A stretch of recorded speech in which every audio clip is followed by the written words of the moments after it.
One thing that always confused outsiders was the difference between emo and scene.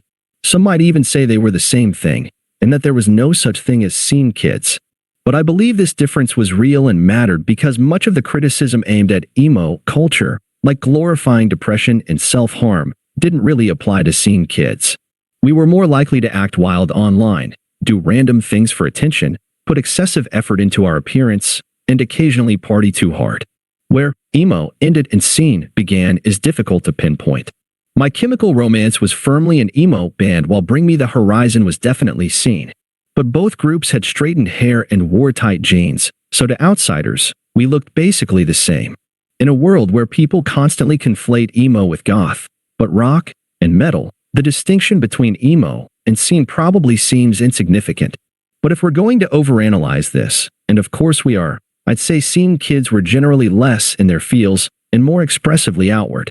We tended to be more snarky, vain, and yes, a bit egotistical, or maybe that was just me.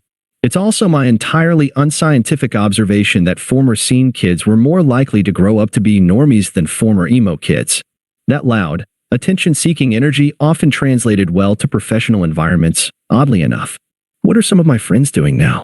We have financial professional, sales, technical recruiting and product manager on the normie side, and freelance photographer, freelance graphic design, and roller derby team member on the non-normie side.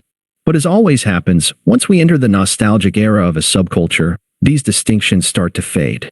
The When We Were Young festival mixes pop-punk, emo, and scene bands from the mid-2000s to early 2010s without discrimination. Today, if you call yourself an elder emo, you could have belonged to any of these subcultures, and that's perfectly fine. We're all united in our shared experience of that unique cultural moment, however we expressed it.